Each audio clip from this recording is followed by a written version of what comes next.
Hola, estamos conversando con Eli Feinzag. Eli, la reforma de pensiones es, sospecho que en Costa Rica un tema pendiente. Así es. y que en el cual tú has estado muy activo, pero en Guatemala también es un tema pendiente, muy pendiente. ¿Por qué es un tema importante y siempre está pendiente? Porque tenemos una herencia histórica de más de un siglo, ¿verdad? Desde Otto von Bismarck y la creación de los sistemas de seguridad social, donde nos han acostumbrado a tener, en particular en el tema de pensiones, regímenes, lo que se llama de reparto, que básicamente es lo que está cobrando hoy el régimen de pensiones de las cotizaciones de los trabajadores, se utiliza no para crear una reserva para la pensión del trabajador actual, sino que para pagar la pensión de quienes ya hoy están retirados. Y entonces, la idea de cambiar, de abandonar ese sistema que pareciera brindar tanta seguridad a la gente, tanta solidaridad mal entendida, ¿verdad? Porque solidaridad, creo que estamos claros, es cuando nace de uno y no cuando es impuesta desde el gobierno, ¿no? Pero ellos lo llaman solidaridad intergeneracional. Entonces es muy difícil cambiar eso. En la época de Bismarck, después de la revolución industrial, la población estaba creciendo de manera exponencial y entonces crear un régimen donde las pensiones de la actual generación dependían del trabajo de la próxima generación tenía sentido. Cuando cada generación era más grande que la anterior y entonces cada vez había más trabajadores, eso tenía mucho sentido. En Costa Rica, en 1970, el régimen de pensiones, que todavía no era universal, todavía no abarcaba la totalidad de la población, aún así tenía 32 trabajadores activos por cada pensionado. 1970, 1980 ya había caído a 20 trabajadores activos por cada pensionado. Hoy estamos por debajo de 7, de hecho el dato es del 2015, estábamos ya por debajo de 7 trabajadores activos. Y entonces la pregunta es, ¿vamos a seguir en esta trayectoria hasta dónde llegamos? Porque el día que tengamos 3 trabajadores activos por pensionado, el sistema simple y sencillamente ya es insostenible. Hoy en día ya es inviable, pero cuando tengamos 4 o 3 trabajadores por pensionado, es absolutamente insostenible.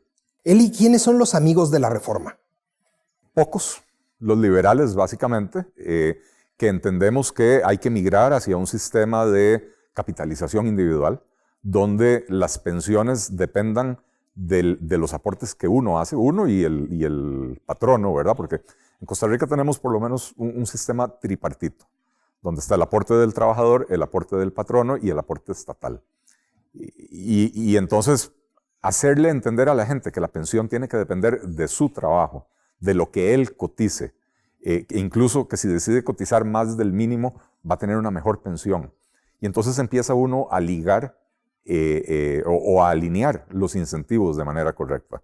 Entre más aporto, mejor va a ser mi pensión, pero con libertad de no quiero aportar más, pues entonces va a recibir una pensión básica, digamos que a riesgo de cada uno, ¿no? Entonces se alinea el cálculo de la pensión con la responsabilidad personal. Hoy en día no existe ese concepto de responsabilidad personal. Es como ver de lejos un tren que uno sabe que se va a chocar y Así no es. puede hacer nada. ¿Qué se siente? Yo tengo 53 años y yo calculo que para cuando me toque pensionarme probablemente me va a tocar una pensión por debajo del 40% del salario de referencia.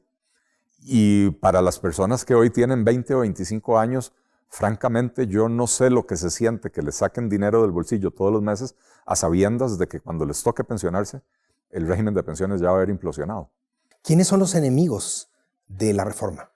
Los defensores del status quo, los sindicatos, los defensores de la provisión estatal de absolutamente todo, los partidos que yo llamo social confusos, ¿no? Socialdemócratas, socialcristianos, qué sé yo, que no logran entender que la necesidad de ligar responsabilidad con remuneración, ¿verdad?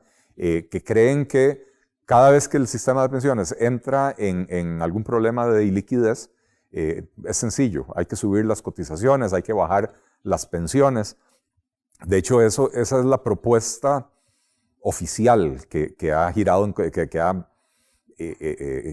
ha existido en Costa Rica, ¿verdad? Es lo que yo llamo un triple whammy, un golpe triple, ¿verdad? Es subir la edad de pensión, subir las cotizaciones y disminuir el monto de la pensión. Que es un poco como poner la basura debajo de la alfombra, ¿no? Es poner la basura por debajo de la alfombra, pero además, Luis, es condenar a las futuras generaciones de pensionados, de jubilados, a la pobreza. ¿Y por qué es que esta gente no es amiga de la reforma? Porque tienen el enorme temor de que el temor de tener que trabajar más para poder pensionarse, el temor de que las cosas dependan de uno mismo. Costa Rica es un país, y creo que en esto Latinoamérica tiende a ser bastante parecido, de tendencia bastante social izquierdosa, ¿verdad?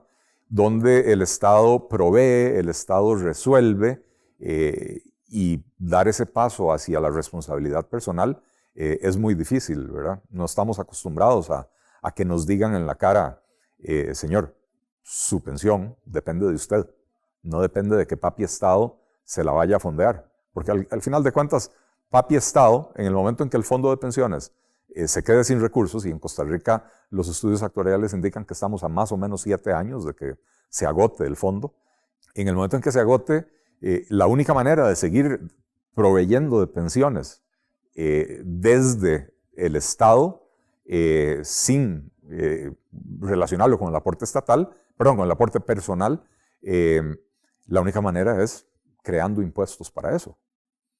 En tu experiencia, Eli, ¿cuál es el peor argumento que has escuchado a favor del sistema tal cual está?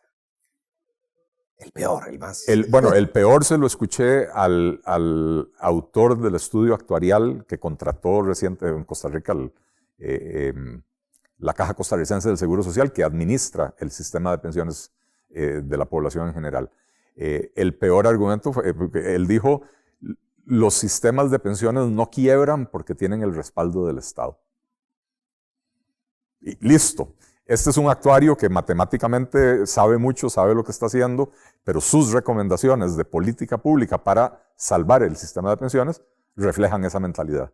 Y es una mentalidad que, nuevamente, las pensiones son un esquema Ponzi. Las pensiones, al depender de la pirámide poblacional, claro, pues son un esquema Ponzi, y entonces en el tiempo se vuelven insostenibles. Y pretender que el Estado siempre las va a poder rescatar, bueno, decidamos a dónde vamos a recortar el gasto público. Lo queremos recortar en educación, lo queremos recortar en infraestructura, lo queremos recortar en justicia, en seguridad, en salud pública. O no lo recortas y subes impuestos. O no los recortas y subes impuestos, pero bueno, Costa Rica estamos hablando de un país que tenemos 10 años seguidos con un déficit superior al 5%. Y entonces podemos subir los impuestos y aún así vamos a quedar con un déficit enorme.